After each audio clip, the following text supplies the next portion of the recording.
we are now live according to Zoom. YouTube. Welcome, all Yeah. our viewers. Ooh, I see our friend Klaus is online. I don't think I've ever seen him live before. Not that Oh, even when we see him, he's live, yes. but he's there. Hey, Klaus. How you doing, Klaus? Nothing like starting out a webinar with an insult. I know. We've known Klaus for years. He's a great guy. So what do you want to start with? All right, and yeah, I don't know if I think the only person watching the YouTube feed is me. I should mute this out so we don't get feedback. No, nobody Okay, watches on YouTube. what do we got for updates? We got any? I think we recently. I can't remember when did we have that CS3 update? Was there another Oh, that one? was that was a while back, Oh, a March. while back. Yeah. Yeah, we're still. I don't think there's been anything new. I haven't seen anything. Actually, there was like that update, and then there was another one like a week or two later that um didn't change the version number. So um I think it was just like an update for the mobile stations, some No. internal type thing. It wasn't anything major. Yeah, yeah, I would have a feeling that maybe they have those because they have the wireless one now out there, and probably requires an extra step that they forgot about. Yeah, I updated our wireless one. I put it back on the table. It wasn't that hard. Once you sit down and read the instructions, it's really not that hard. So Yes, we encourage everyone to read their instructions. We have a YouTube feed from, or a viewer from Sweden, Frederick. Hello. Thanks for joining us. yeah, we figured out the YouTube. Peter is there as well. Yeah, we had trouble. We weren't able to actually live feed on YouTube, so I guess folks who tuned in a couple months ago didn't actually get to see that till afterwards. But we've straightened out that issue. So I just want to throw a shout out to Inner City Trains and Hobbies. See that? I noticed the shirt earlier. Yeah. That's the story we went to in Vancouver, Canada. Oh, yeah, yeah, Couple that's a right. month ago, about a month ago, Yeah, I don't and recall if I asked you anything about that. How was that trip? it was good. I mean, the store was well stocked. Um, I'd have to say I was surprised because I don't make it into many stores. It's always shows that we go to. So yeah, the owners have a good stock of new Marklin and used Marklin. So No home videos or portraits to no, share? I didn't. There was a couple of pictures taken. I think Gail, our general manager, took a couple pictures, but I didn't. They got a nice layout that they run there in the window, and yeah, good guys. So wearing the shirt because they gave it to me. All right, good So shout out. Welcome. All right, keep excuse everything going on there. me. Anything else? Any topics to cover that you want to cover? No, not till later. It's nothing important. It's all right. Okay. And once we start goofing off, then I got stuff to Once we start goofing off, yeah. I thought we started So, off so about goofing now, if you ask Klaus. off. Okay. All right. Well, let's see. Do you want to answer any kind of email questions? I don't think that I have any really good email questions, to tell you Well, the truth. here's one that came to me. The locomotive sound has suddenly gone soft and cannot be turned up. Yeah. I've done a locomotive factory default reset, but the sound remains turned down. Please advise what the problem could be. Well, bad news is the problem. Yeah, I would. I think the first thing I would do is actually maybe swap out the speaker. You could have speakers that go failing, or even wiring to the speaker could fail. So I'd check the wires from the speaker, maybe touch up the solder if they've gone bad. Check the speaker itself. If you have a spare you can swap out with and do that. Yeah, if you're lucky, it's just the speaker. If not, then it's the decoder. Um, Yeah. did he say what model that was? Class 24? No, he just Yeah, says the speaker's gone out. yeah, So yeah, 360. go with the easy stuff first. Obviously, check the speaker, check the wiring. If that doesn't seem to be it, then you could. It's especially if you try to do a factory default, and if the factory reset kind of took, then potentially you'd have a component on the board would have blown out that keeps the speaker from being having any volume. Yeah, So, the amplifier. Well, it says it went low, not that it got soft, not that it stopped. yeah, he's getting some power output to it. I mean, it very well be maybe that the amplifier circuit on the board has gone bad, Yeah. which case, take out that decoder, put it in something that you don't care to have sound, and you can swap it out. If it's a 21 pin, it's easy enough to do. But unfortunately, some stuff happens like that. It really kind of depends on what caused it. If there was anything that did cause it, a spike to the system, or maybe if you had a short on the layout to create more charge to the locomotive. But yeah, that's how you test it out. Figure that out. You can always send it in to somebody who wants to do repair. I'm not going to name names. Yeah, if it's under warranty too. Yeah, Depends on what we especially if bought. it's under We got warranty. to remember to email this guy back because he's probably not on the webinar, Yeah, yeah, we'll do that. So, by the way. um, You want to answer Todd, Tom's uh, question there in the question and answer Tom, chat? is there in there? Okay, I didn't see it. All right, let's see. I have a CS3. Sometimes when I use the mouse to increase the speed of the locomotive, the train reverses direction, no matter the speed. Any way to fix this? I think you might be, that's hard to say. Um, When you use the mouse, it increases the speed of the locomotive. That's it should only interesting. reverse if you hit the arrows. Well, all right. So, uh,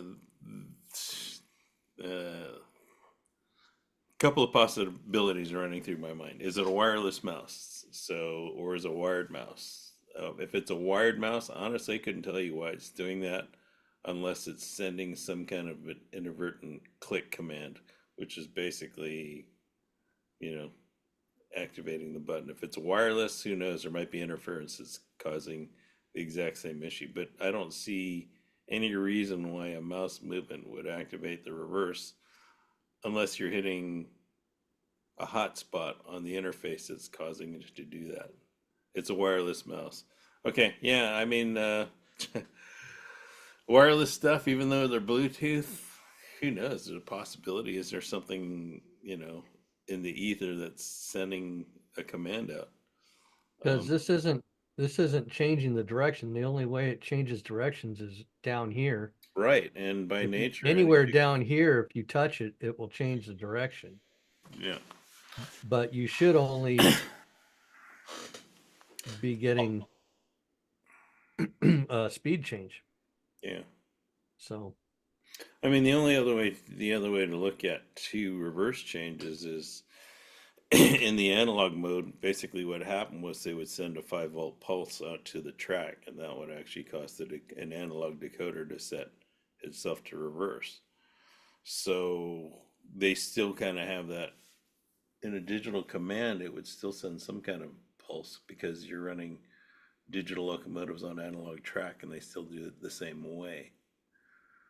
So you either when got a digital command or a voltage spike that's sending a reverse command to the locomotive.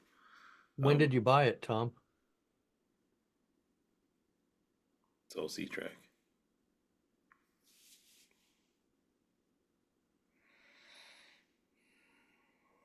Yeah, how old is it? So, I mean, it's possible you can send it in for warranty A few repair. months ago, yeah. But If it could be a problem with the touch screen, the matrix on the touch screen. Um, I guess. Is it only on one side of, well, I guess if it's from the mouse, it shouldn't be. Make sure it's updated for one, see if that changes anything. And yeah, it's other than updated. that, that's a tough one. Does it only happen with does it happen with more than one locomotive? And is it only on one side? Is it only on the left or only on the right? Yes, yes to which question that we Your question. slew at it. Yeah. Yeah, I mean, could it be the locomotive itself, maybe? Yeah, it could be. That Um, was my other thought. yeah. Oh, it happens with more than one locomotive. um, do you have a USB mouse? And I would suggest let's try swapping that out and seeing if that does the same behavior. Yeah. And if it doesn't, then it could be that wireless issue. It is a Yeah, but USB mouse. yeah, try But a is it a different. USB wireless mouse? I mean, does it have Well, a USB dongle? either way, try a different mouse and see if it still does it. Yeah, I think in both senses do that.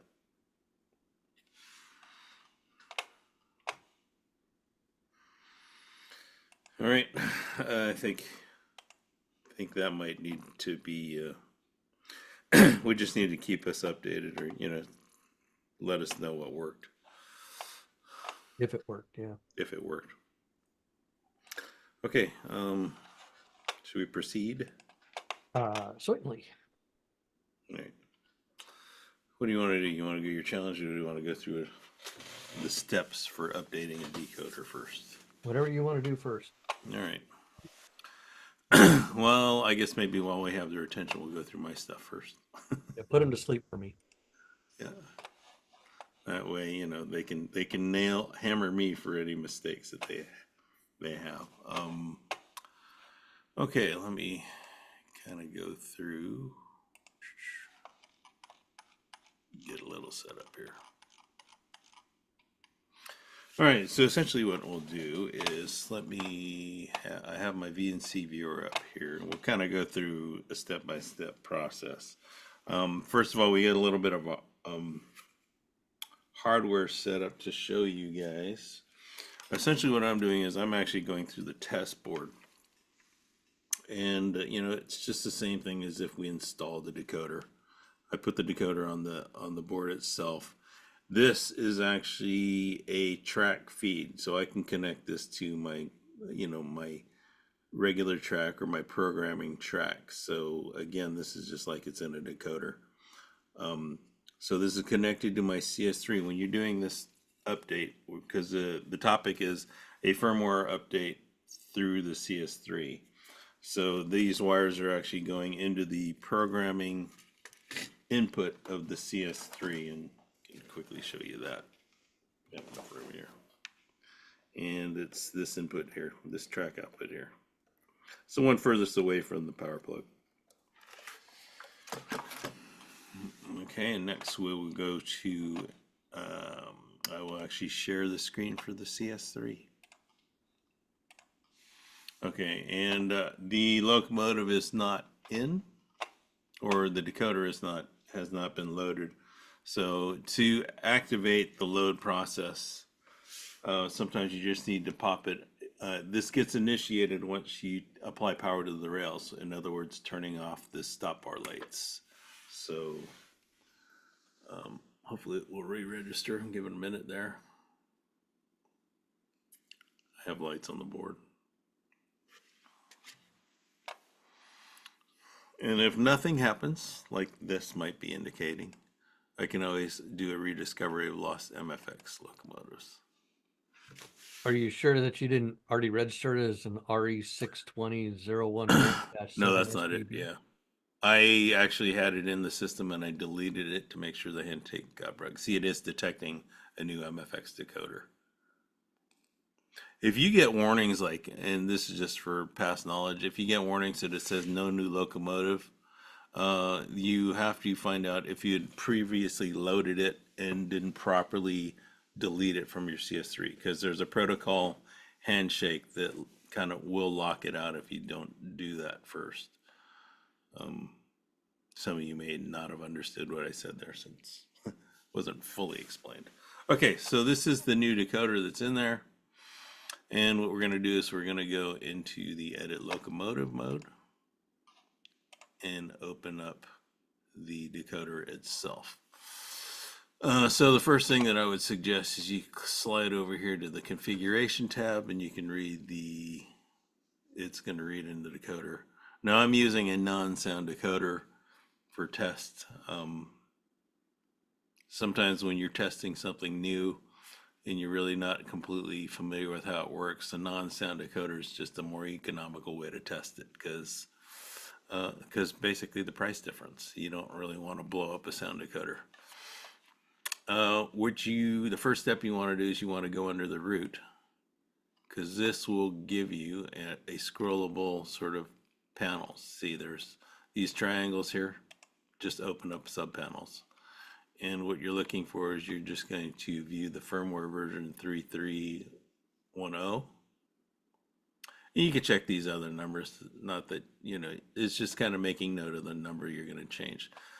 Now, to initiate a firmware update, you can't really do it through here, at least as far as ease of use goes. You go to the setup tab here. And what you're looking for is you're looking for the Loco update button here, which is the U. If I click on that, you will get this panel here.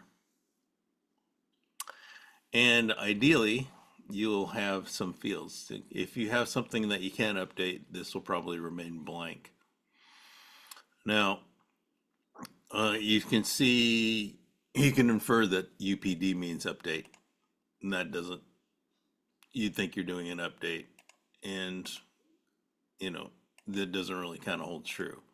What you need to do is you actually need to click on one of the columns next to this update, and I will show you something that probably won't work, and that's this one here. And you will see now you have a pull down menu based on this icon here.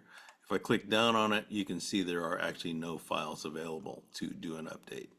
But if I click on the file next to the decoder from FW, I don't know what FDS is. They use acronyms that I can't figure out.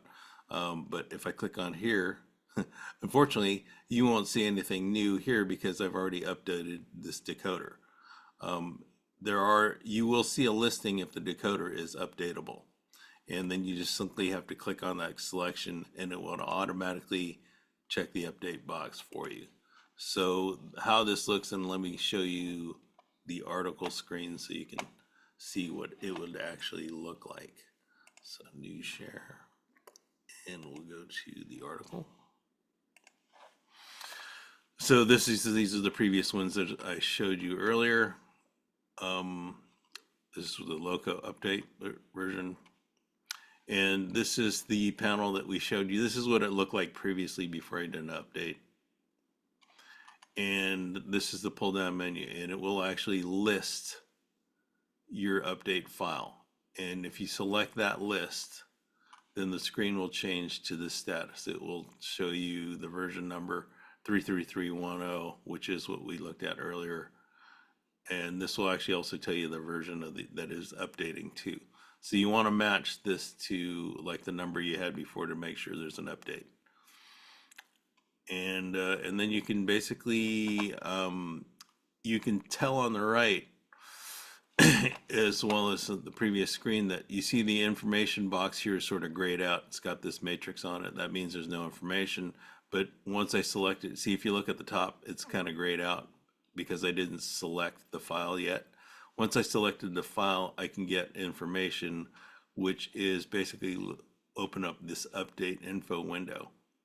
And there's a lot of information here because if you scroll down this panel, it will give you the update history and everything that they've changed since the inception of the decoder itself. So there's a lot of information you can look up. I gloss over it because there's a lot of details. It's like, okay, well, it's updated and it's working. I'm not going to really fuss over that. And once you do that, you click the update button, and let me go back to the previous window. You can just click the OK button and it will initiate the update. And let's go back to the article. You will then see a slew of the information, just basically prompts telling you what's going on, activate update for member zero. Doesn't really know what that is. Please do not interrupt. This is probably important. Don't do anything to upset the cycle, like start or stop your CS3. Ideally, you know, probably preferably don't be running trains. You never know what's going to happen. And then the firmware update will actually begin and it will give you a progress bar. I caught it when it was loading the block 348. So there's a lot of information that's kind of being set up if even at the beginning it's at 348. And then once updated, the first screen you'll get is the update is successful and a reset of the decoder may be necessary. There's really no options but to click the checkbox. And then again, you get almost the same information. It tells you, it confirms that the firmware is updated and it may require re-registration for security reasons. I don't know what security reasons would be, but how that would look in the end, maybe, for instance, and I'll go back to the screen. Oops, new share. Let's go back to the CS3. In order to do it kind of, when I did this, it actually did the sort of the reset of the decoder itself. But if you really wanted to kind of double check it, what you can do is what here, and this is what I mean by breaking handshakes. I have the locomotive on track as the decoder is, and when you're in edit mode, you just want to delete it from the system here. And this clears the handshake from the CS3 as well as from the decoder. And that will actually allow it to reload. So as I delete this, I can stop the CS3. You see by the stop over here. And then when I reinitialize power to the track, again, if it doesn't load automatically, you can go through the rediscover lost MFX locomotives.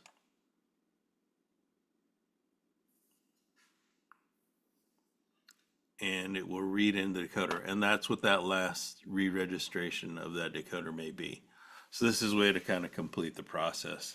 And then once you're there, you can kind of do any other kind of edits to the decoder that you might want to do otherwise. This again is for the firmware update. And with that, that's pretty much it. We do have a question. Let's find out if it's regarding this topic.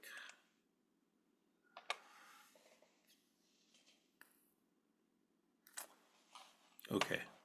All right, so that's it. And then I think our question is different, so let's have a look at it. Let me stop sharing. Can I change direction on the retrofit decoder with the CS3 without changing the blue and green cable and maintain the light sequence? Second, how can I enter a photo to the CS3 when there is no photo on the locomotive I am looking for? Change direction on the retrofit decoder. Yes, you can actually change the initial direction on a CS3 for the decoder without having to rewire it, if that's essentially what the question is. Rick, you're muted out, so you're just moving lips. No wonder you're ignoring me and talking over me. I ignore you anyways. So yes, you can, but it changes the motor and the light. And what you would have to do, and I'm looking into it right now, is once my central station is done loading, I'll be able to verify it. Yeah, one good reason to actually do the actual rewiring is if you happen to sell the locomotive, you're basically not causing an issue for somebody else. So it's Right. ideal to have it straightened out on your end since you're the one who's dealing with it. And let me how do I oh, here it is. Yeah. Let me share this screen. Yeah, you can also review how you can load pictures because you've done that article before. Okay, so here I'm in the CVs of a locomotive in the motor settings. And if you can scroll down to direction reversal, motor and light, and click on here. Okay, now that's going to reverse the lights also.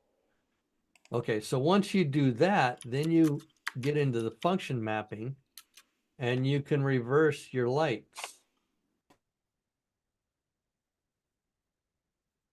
See? So you can do it, but all in all, I think it's easier just to reverse the wires because you are going through a lot of settings just to um, make up for the wires being backwards. Now, unless you've cut your wires too short and it won't reach the other side, yeah, this is a viable option. That's why when I upgraded decoder, or I'm sorry, a locomotive with a new decoder, I wire the motor um, first. I don't even wire the lights. I just wire the motor and register it in my controller and then run it and see what direction it's going. And at that point, it'll either be correct or it'll be backwards.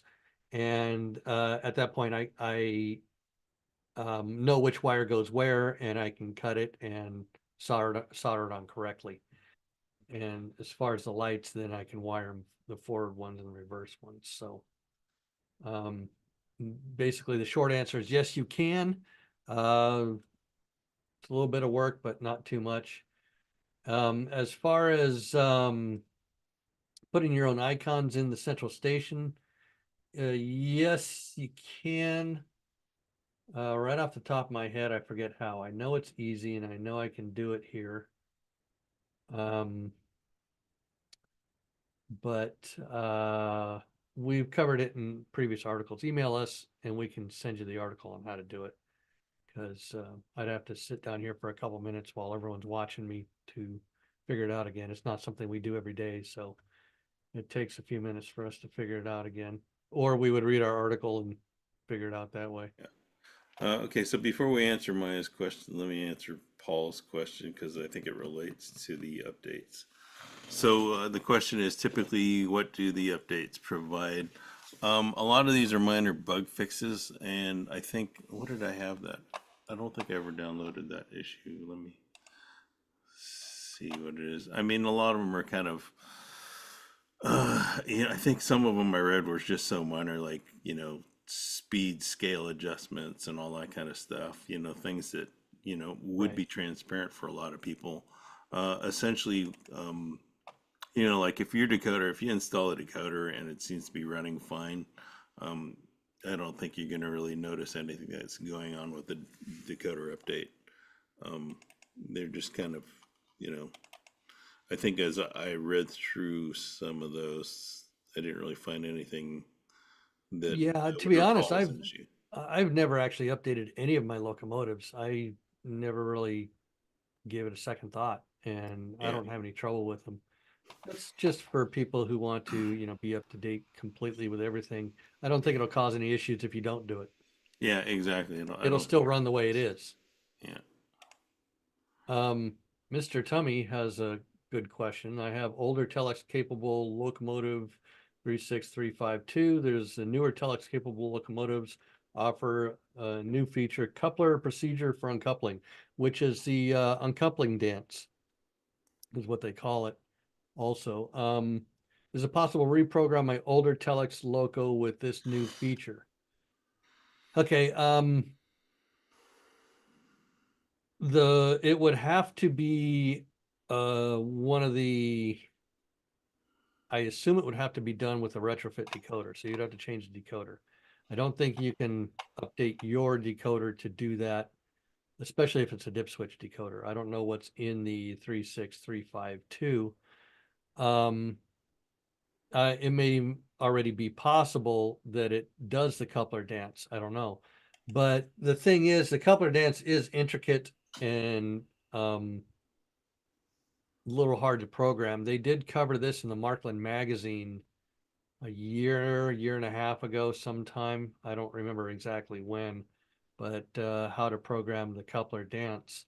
And it is really kind of cool, but I've never tried it because there are certain points of that long chain of commands that I Can don't you understand yet.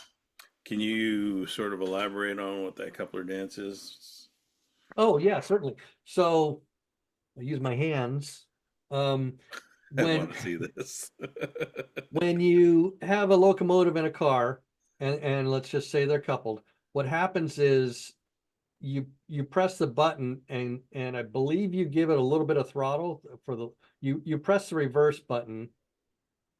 I'm sorry, you don't press the reverse button. You press the coupler uncouple button, and I believe you give it a little bit of throttle, maybe not. And what happens is, say this is the locomotive will back up a little bit, the telex coupler will lift, and then the locomotive will move forward. But also there's sounds that it does. It'll do the coupler sounds when it does this. So Yeah, there. Yeah, just hands. yeah, There, I think there's definitely. I mean, it's sort of like when you program a simple action. It's yes. not just that the coupler goes on. It may be that the coupler may be open for like 5 seconds, allowing you time to move the locomotive away. So there's this minuscule amount of micromanaging a locomotive in order for it to uncouple. So it's probably something you can do in a macro as well, but timing up is an issue, right? It's not on a time thing that I know of. It's it's pretty involved in the programming. Yeah, And like I said, there's a couple aspects in that programming stream that I don't understand what their terminology means. yeah. So I haven't actually attempted it. Okay. I'd have to review the article again. So okay, so I think that brings us. So it allows. I think we're at a point where I can answer a couple other questions in this process. Um, because we're getting a couple questions regarding the locomotive update. But yeah, I think you're done with your answer, right? Yes. Pretty much. Okay, so basically, we still have a couple of questions regarding the locomotive update and whether or not there's one available. It's fairly simple. Again, let me go back to the screen here. And if you go into, again, if we look into the update here, and there's two ways that you can verify it. Basically, if you want to know if there's an update, uh, and you click on the Loco Update button, um, there will be a file in this pull down menu. If there is no file, there's no update available or it's already been updated. So that's if you know one's available. I mean, it's not going to, I don't think you're going to really have a chance to know ahead of time unless there's a listing on Marklin website that we're not aware of. Because yeah, there's different decoder versions, and the only way to do it is if you have a locomotive that you think needs an update, pop into this and see if there's one available. I don't really know 100% if it applies for non-MFX decoders if they have that listing in here. And again, you can basically go to the configuration tab to figure out what the existing firmware version is. And there I can check Marklin to see if they have any firmware information, but I didn't really see anything regarding the decoders in their firmware listings. So I that, think it's more like what you said before, just minor bug fixes or yeah, tweaking. yeah, I don't think there's really anything major. If it was anything major, it would I think we'd be already aware of it. And it's like we said, you really don't need to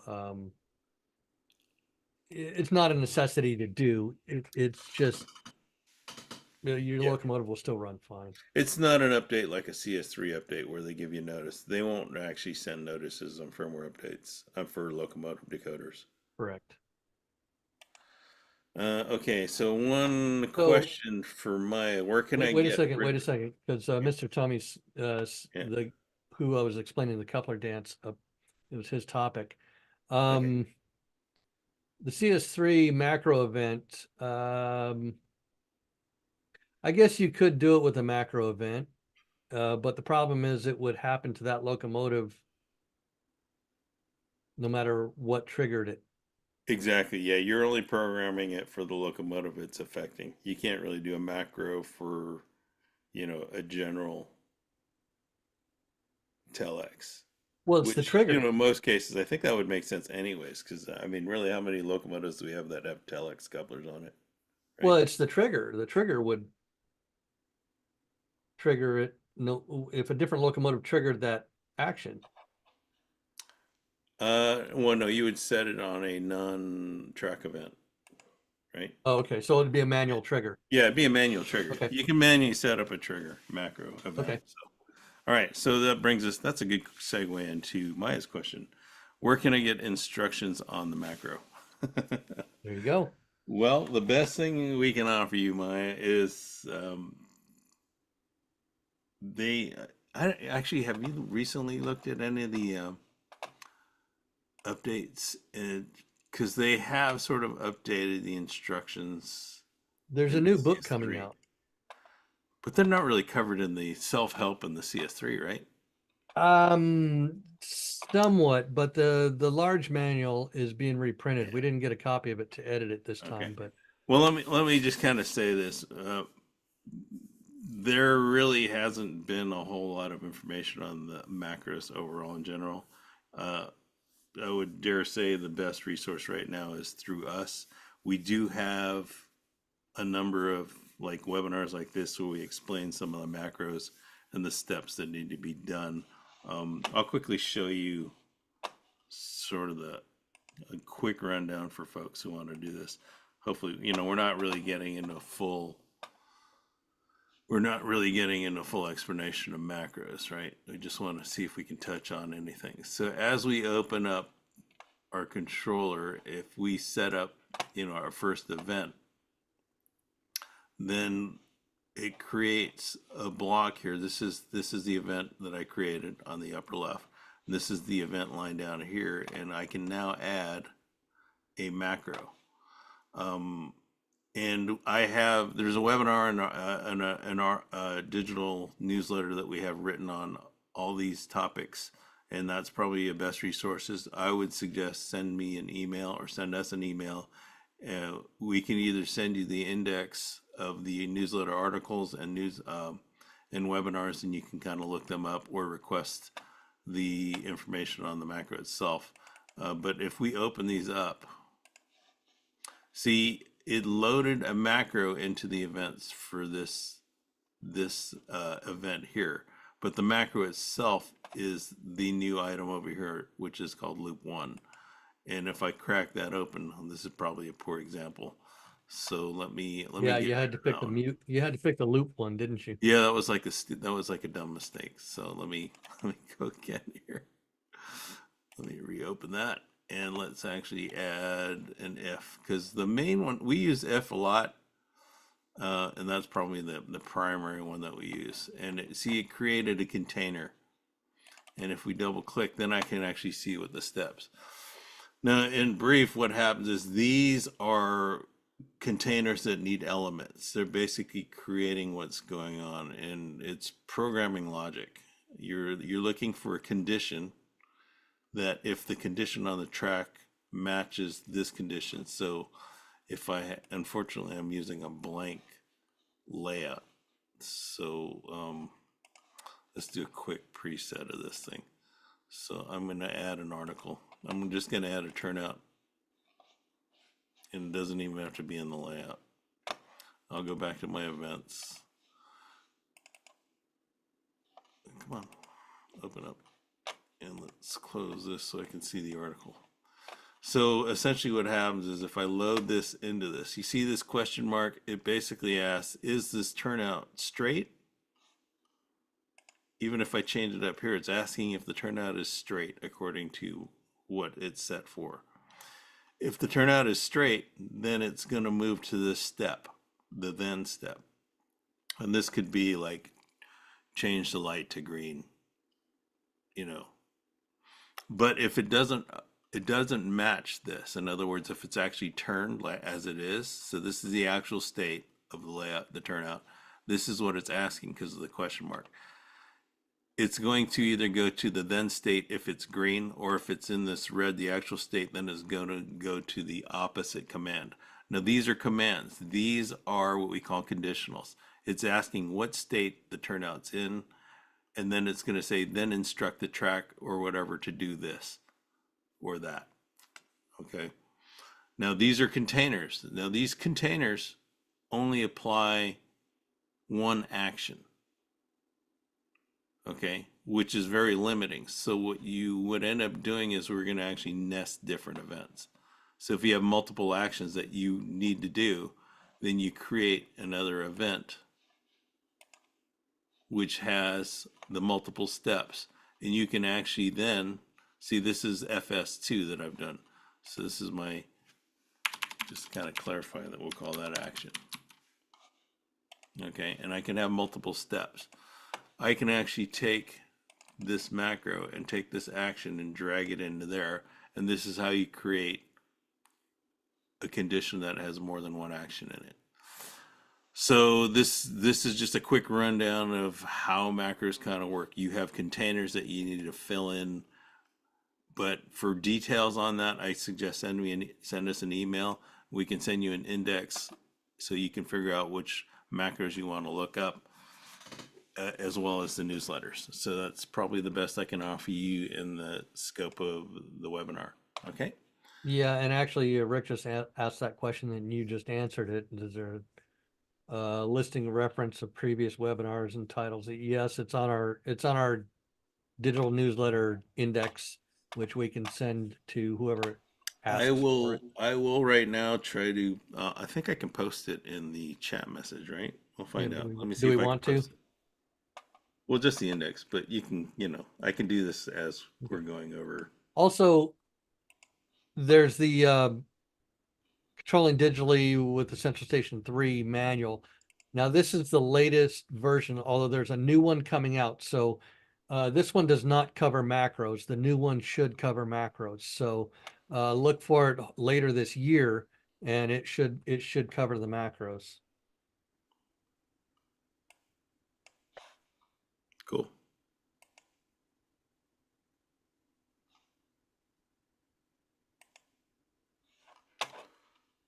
Let's see. I think this is what we're doing. 2003.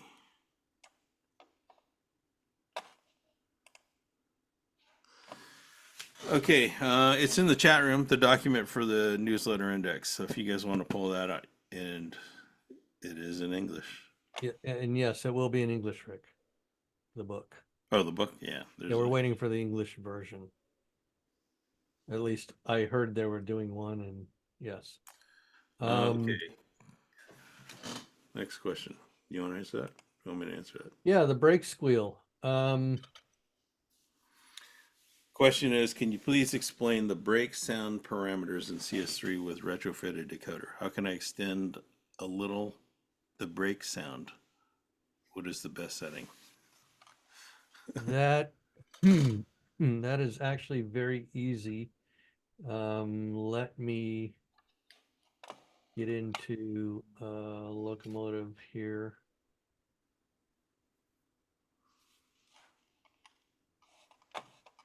Braking delay, braking acceleration. Was just doing this. Okay, I got it. We Share got the a shout out screen. from Ken at Inner City, by the way, on YouTube. Oh, did we? All right. Hey, Ken, how you doing? So, Um,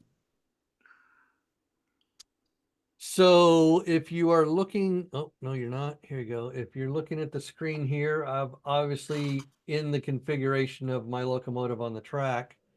And under the sound setting, you have the braking threshold right here. All you have to do is, I believe you lower this. I'd lower it by 5 and see if that's good. And you can go from there. And the lower the setting, the longer the squeal is, I believe is what it is. And it's that simple to get that brake squeal longer. You can also, to make it longer, is have a longer braking delay. I believe that will also help. Um, yeah, there are also physical parameters regarding the brake squeal, like how fast the locomotive is actually going. right. If you're already going very slow, it's not going to it's not really going to squeal or not squeal very much. The threshold here will actually make it squeal. How do I explain it? You won't have to turn the knob down as fast, so to say, I believe.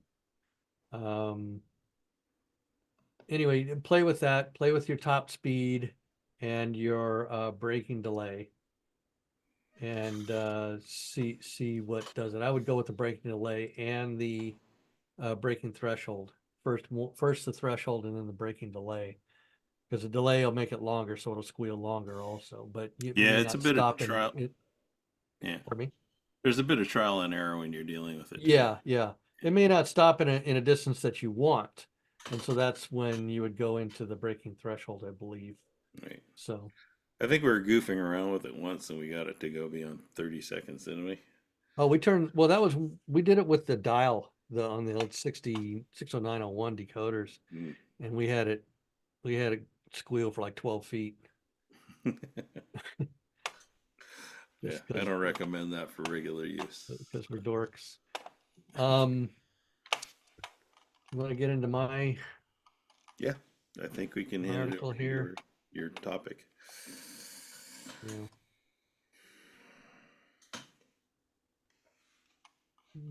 Share screen. Here we go. So here, I was doing this conversion for somebody, and I noticed it. I noticed this became a little bit more difficult than I thought it was. Um, and I figured it'd be another a good demonstration or a good heads up for people who like to do conversions themselves, where this one takes a little bit of work. And there are a couple different ways you can do this, but being that I have the equipment, I do it my way. Um, in short. So the V100 V212 diesels, the blue ones, blue or maroon. Um, I thought it was going to be a simple conversion. I knew there was a little bit of machining to do on this one. Excuse me. And let's set this.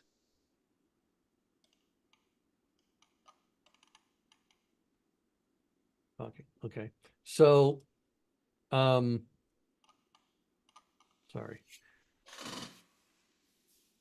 Once again, obviously you have to disassemble the locomotive. So I disassembled the locomotive and cleaned it all up. It's a 60944 motor kit that goes in it. But the problem is the frame is just slightly too narrow, where the field magnet, well, it's not a field magnet, it's a permanent magnet, would fit um if I took out two pieces of the magnet, two sections. And you could probably get it in there. The problem is the magnet has the alignment pins rivets through it. And so it's kind of difficult to get it through that there's not much wiggle room to get it in. I don't remember if it fit. I didn't want to go down this path to try and do that by pulling off the plates of the magnet. If you do, you have to pull them off on the top and the bottom. I've gotten away with pulling off two plates, but three of them it doesn't work. So two of them you get really close, and I didn't really like that option. Um, so being I have a milling machine, I just was able to mill away a little bit, and you can see down in the lower right hand corner, I milled away enough to for the magnet without pulling any plates out, and a little bit more because the magnet has to go in at an angle and then be tipped up horizontal so that the alignment pins will go into the motor. And if you look back here, you can sort of see the alignment pins uh, in the uh, in the motor frame in the upper left here. You can see the alignment pins on a diagonal, upper right, lower left, I believe, or no, upper right, lower right on this one. For these pins, they're bigger on the other side. These are the pins that align the brush plate, but on the other side of the magnet, they're much bigger. So you got to it's a little bit tricky to just take a couple plates out and get it to fit in there. Plus, since how there is no room for a screw head. You can see the screw head down in here. There's no room for it. You're gonna have to mill up in the frame anyway. Um, Whether you do it with a hand grinder or if you happen to have a milling machine or know someone with a milling machine. It makes very quick and very easy work of it. And the last thing you have to do is so that the bogie can pivot, because this motor comes apart in two pieces, where you have sort of a transmission side and you have a motor side with the drive shaft going from one side of the locomotive to the other. Um, the magnet interferes with the bogie, and by taking a little bit of a notch out of the lower magnet, um, which you would have to do anyway, even if you did remove a couple plates, it's still going to interfere with the bogie. So for all these reasons, I chose to just do it on the machine. I'm sorry, my milling machine, and not mention any of the other ways in the article, because once you take a plate off of these magnets, there's no putting it back on. And if you go too thin, you're buying a new magnet or a new motor set. Also, up here in the upper right of the magnet, you can see the larger alignment pin that goes in the frame. So, um, here's the magnet after I machined it. You can see that it kind of follows the same curve as the motor frame, which was purely by accident. I just kind of guessed at it and took a hack at it, and it seemed to work fine. And it ended up that it aligned perfectly. So now next time I do one of these, I know that I will put the magnet in and kind of draw it out where I want to mill out of the magnet, which gives me a full throw on the bogie. Once that clearance is there, it gives me a full left hand uh, throw of the whole bogie. So, um, all right. Once I was doing all that work, I noticed that the gears were almost falling out. So I figured this is a really good addition to this article, because this locomotive was well used. So, which is what you always want with your trains. That's why you buy them, is to play with them. And this one has been well used. Um, this kind of delayed the upgrade, because I could have had this upgrade done in a few hours, but I didn't have these gears in stock. So I had to order them and wait a couple weeks for them to come in. And once I got the new gears, you can see the old gears have a very large hole and the gear axle or pin in the center. This gear right here on the right actually fell out of the locomotive when I had this on the side. I could take that gear out without taking the wheel off. So that's an extremely worn gear. I got the new gears. I pulled the wheels off, the axles off, got the new gears, put them on. I also had new pins to put in if I needed them, but these weren't worn enough because they're a steel rather than a brass. The brass is going to wear and the steel isn't. I was able to not have to replace the axle pins in the center there, and just put the gears on and the wheels back on, and they look as good as new.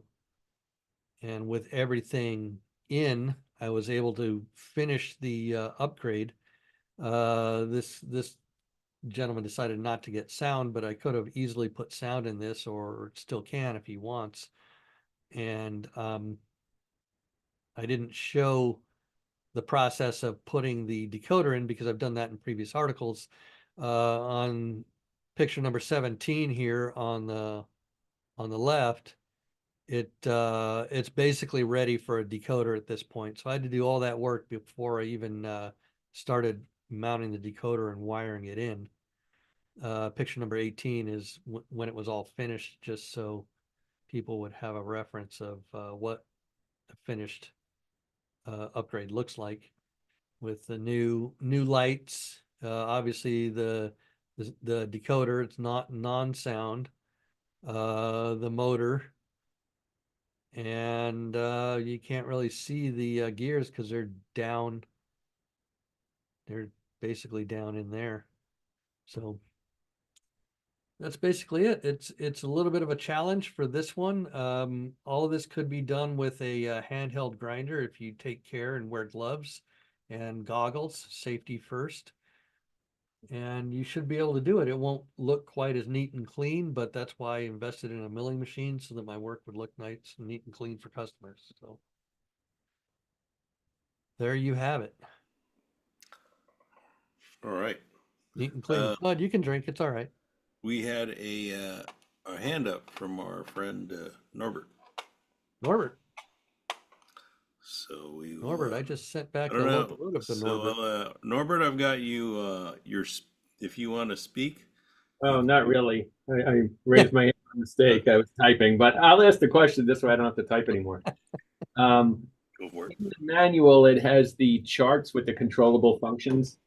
It lists the headlights and what function it is, and Are you um, are you talking about a locomotive in general? yeah, just the locomotive in Okay. general. So it has the chart in any manual of these controllable functions, and then there's always in variable the little numbers that pertain to. I'm just curious what the one is for only world of operations means. Do not move. Yeah, you don't remap that because I don't know what it'll do. You don't move it around to a different function button. Okay. And the world of operation is the I don't know if I can do this through the computer. I don't know if I have a screen that can do that either. Well, Because you like have the one to. I'm looking at here, it's for a sound effect.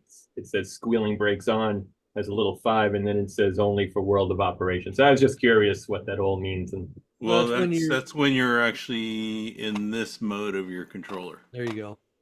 oh, This, okay. this is the world of operations setup. And to access, for anybody who doesn't know, let's see if I can. You just basically you take your controller, like if you can, like you can go up this far just to access all your function buttons. But Right. if you take the controller all the way to the far corner, it throws the available locomotives into world of operations. Yeah, look at that. Yeah. And then it You come gets with a hat? yeah, Just that remember, this track doesn't represent your actual layout. Oh, all right. Yeah, because I and don't it know. gets That means really it gets really difficult to run a locomotive like this. You have to practice. It is fun, but Yeah, you there's other crazy parameters too. Like you can set up your controller to run on actual consumption. So yes. like if your steam locomotive is running out of water, see initially when World of Operations came out, we got complaints that said, "Hey, I ran my locomotive for 5 minutes and all of a sudden I can't get it to go fast." Yeah. Well, they came out of the factory with the World of Operations set on, and their fuel or their water was depleted, so it just runs in a safe mode. So in actual layouts, you would actually set up like sensors or areas on the layout where you would actually do refueling of water and coal and whatnot. So, all right. so That makes sense. yeah, Thank you. Sorry. cool. All right. So I will stop sharing and you can. Mike, Okay, I will meet you back out. Okay, we do have a question here too. What do I do with that? This gentleman wants to change an old '90s locomotive spike couplers with NEM. What would I need for that? well, it depends on which one you're talking about, and that's probably something you'd probably just email us because there's a couple of different couplers that would be considered a spike coupler. And some of them you can change, some of them you can't. So email us, um, and and pictures would be good or an item number in the email, not now because we're not going to research it right now. Um, and we can get you an answer whether it can be done or not, or what you need to do. Yeah, especially if they're not pocketed, the NEM pockets. So, Yeah. yeah. Well, they're not, and there's several that are just pop on, but or screw in, but there's different item numbers for different types of couplers that it might Yeah. have. So So one thing I want to show, photos in an email. Go for it. because I forgot earlier,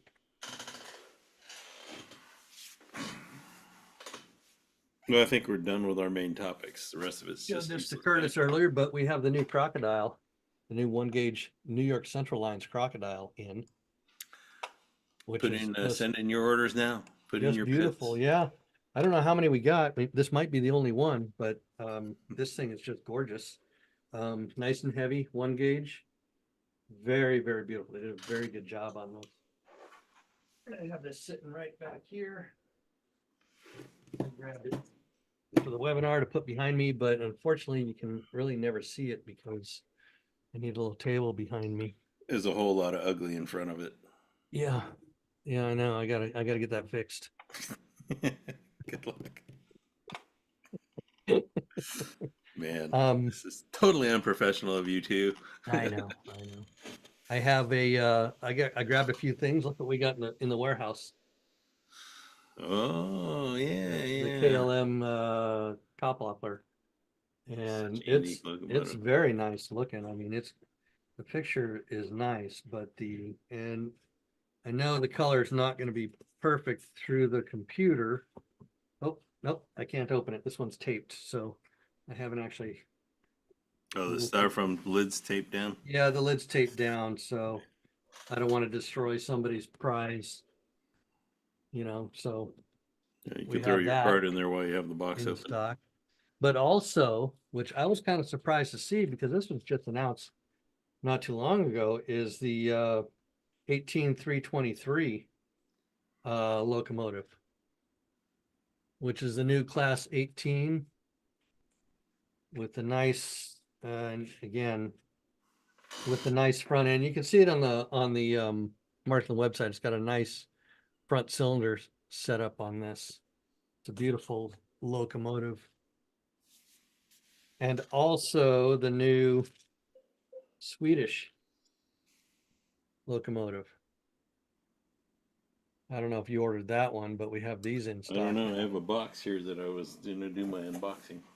Oh, well, go ahead. Let me just show a couple other things we got in the Wait, warehouse. what's that part number on that Swedish one? 39490. Okay, I don't know yet.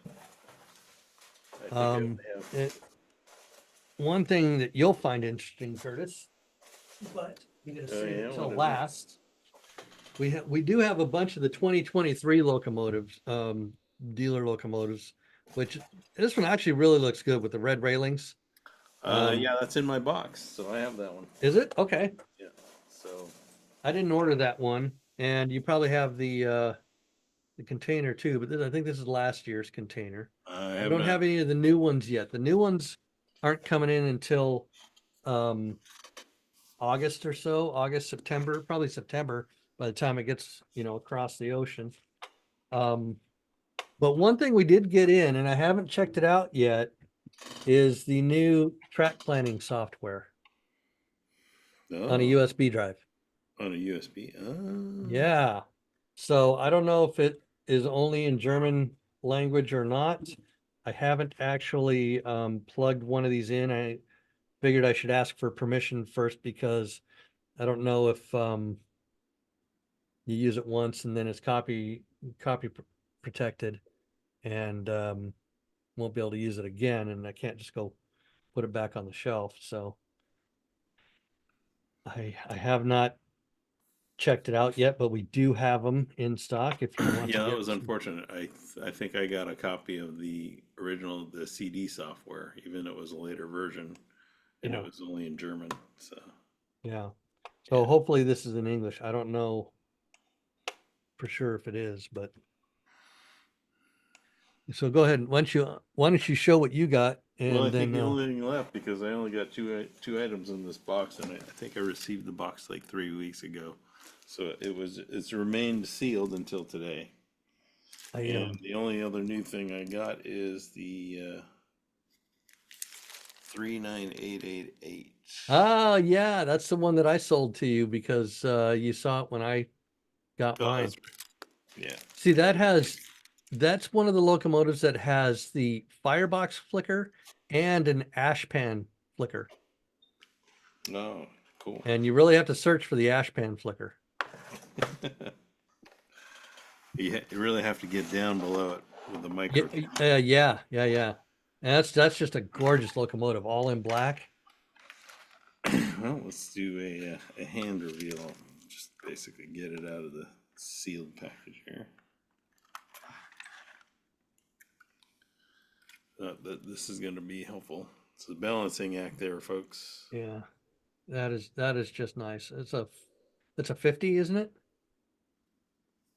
I believe so. It's an Austrian class 50 locomotive. Yeah, don't drop it. Yeah. I always love the Wagner smoke deflectors. Oh yeah, those big ones. Yeah. Big elephant ears. Is that elephant ears? What they call them? Yep. All right, back in the box, you. Let me show you a couple things you are going to get here in the next package, Great. Something that's just being delivered. So. because these are mine. I got mine. The new Coming to your neighborhood. So. yes, the new Czech cars. Cool. They are the same item numbers as before, but from what I hear, and I have checked them, the car numbers are different. So these are reissues with the same item number, but different car numbers. So that'll give me a nice 4-car set for my Czechoslovakian. I think it's, it wasn't a Skoda, was it? Yeah, I think it was a Skoda. Electric locomotive. Should you ever actually run anything on a layup? I know. And here we go. The new 10-car hopper set for the UPs. Oh. These are out. And there's also a Trix version of 6 cars.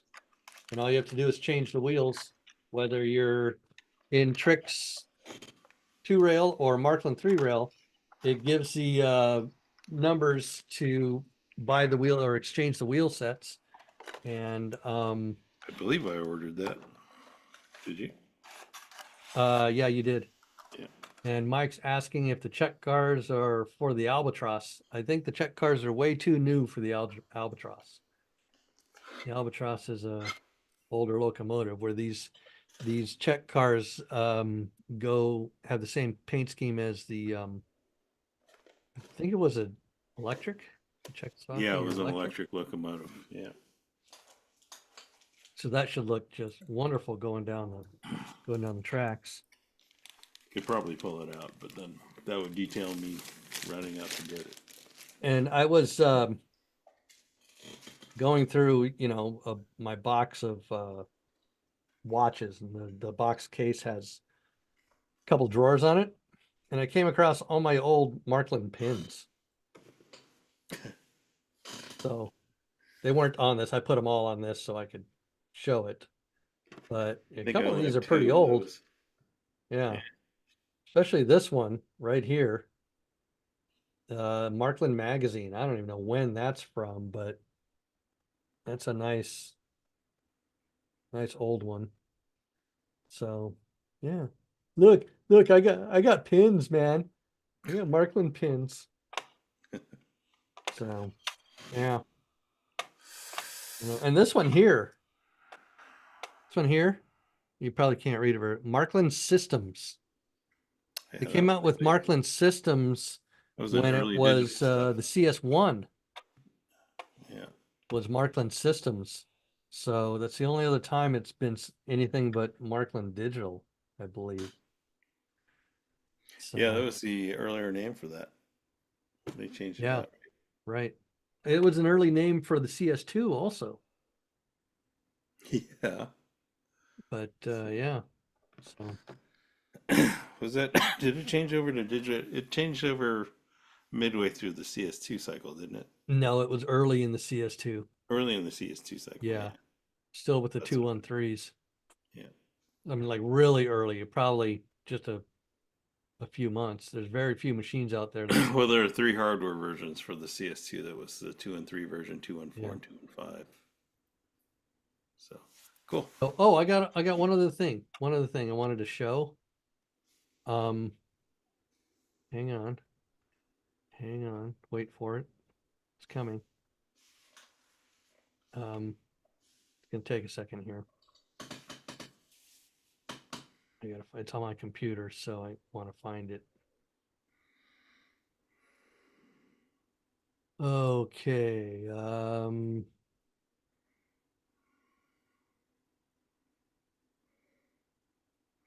So just Okay. to reiterate, there might be, I don't know if anybody saw in the webinar chat is the listing for the newsletter. I originally posted it to hosts and panelists only, but now everybody should see it there. So go ahead. Sorry. So when I was in Germany 2 years ago, October 2 years ago, I took this picture, had this picture taken. Walter took this picture. You know, he just said, you know, let me take a picture of you. Okay, this is I believe Rothenburg. He couldn't find the focus. No, it's just better that way. And so we have a customer that um he has Rothenburg on his layout. And he says, "Oh, look, see, I got Rothenberg on layout." I said, "Oh, okay, cool. I got this picture." And I sent him this picture. So he went and put a little, repainted a figure of me. And Walter. I know, and that could be Walter right there taking the picture there in Rothenberg. How funny is that? He put sunglasses on me. That's so funny.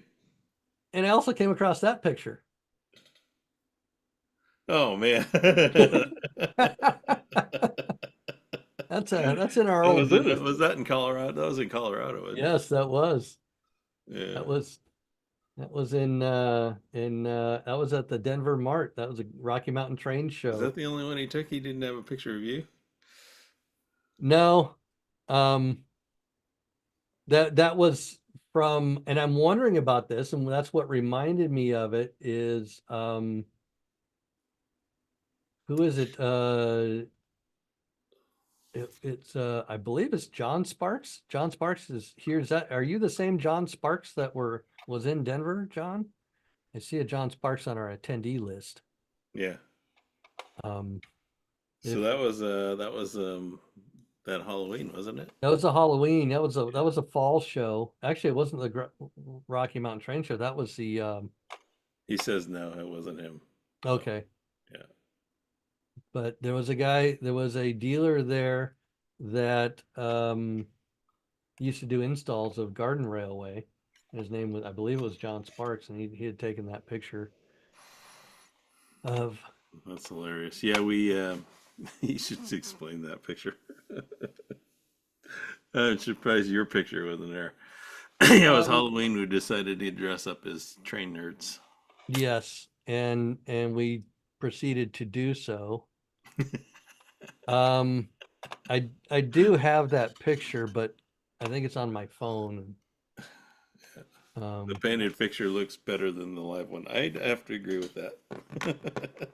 That was fun. So we had dressed up as a couple of nerds, and it wasn't that difficult. And I think there are some people that didn't get it either. okay, so that's who the attendee Rick there. I assume that's Rick who put that on his layout. I wasn't sure because he doesn't have his last name on there, so I didn't want to say anything. Yeah, I wouldn't really know. So But we had secretly decided to do this, Curtis and I. Yeah, that is. In Buffalo, New York. We decided to get this costume going, and we did. And so the morning of the show, I think it was the Sunday of the show, after the Saturday, we dressed up and we came down together in the elevator.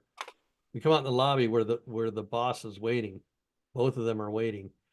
And literally Stacy says, "Oh, look at those guys." And Gail's on his phone and he goes, and that's all he did. And we did the show the whole day in those get-ups, and it was just hilarious. We loved it. It was fun. But he didn't say anything. He didn't say go change. He didn't do anything.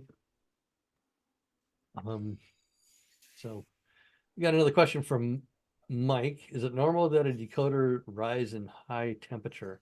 It can be, yes, depending on the power draw. They do sometimes get, so to say, too hot to touch, but if it actually burns you, that's something going bad. But they do get warm because of the power running through them. So Yeah, I think that's more true with digital than it would have been for analog, right? yeah, the digital decoders. I mean, if you have a decoder on your programmer, I'm sorry, not your programmer, your test board, and you're running it or whatever, and then you take it off, it's a little warm. If it's too hot to touch, it's about ready to burn up something. I see John Cayley from the SoCal chapter is on. Hi, John, one of my current chapter members, a member of that chapter. You I don't see anyone else I know. thinking here? Tom Feldman is SoCal chapter also. Yeah. Uwe is. He received real VNC. They're changing the subscription format. Do you know if it will affect the free viewer? It should not if it's a free client. Real VNC is the viewer that allows us to look at our screens. This one here. Now you can't see it at the top of the header. It says VNC viewer. The VNC viewer is basically their free client.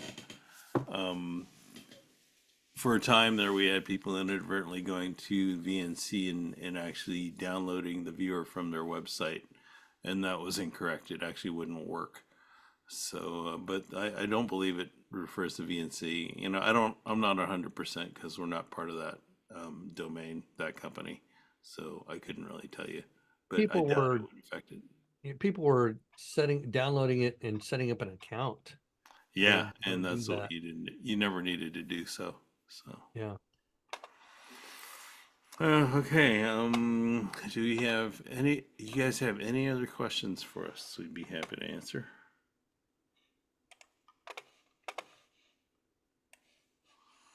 Other than that, anything else um, what's our next coming show? You have anything coming up before July? No, next one is Euro West. Yeah, so we'll be in Euro West. Shoot, I haven't looked up the dates on that. 12th and 13th of July. In San Carlos, California. San Carlos. No, Just no, south. Rick, I'm not going back to Rothenburg anytime soon that I know of. So the dates Saturday and Sunday, July 13th and 14th, There you go. 10 to 5 Saturday, 10 to 4. It's in San Carlos at the Hiller Aviation Museum. If you're in the neighborhood, feel free to drop by. I think that's our next show where Rick and I will be at. Yeah. I think we'll definitely have to bring a wireless controller with us and display got any one there. goodies that we've brought or purchased. So, Yeah. yeah. Cool. I think that about covers us unless anybody has any more questions. So, running just short of an hour and a half. I think our webinars are kind of long, but they're good to have. They're fun to have. Okay, I think that's pretty much it for our updates. We glad to help you guys. I'm glad you joined us. Hope you enjoyed the topics today and some of the mindless things.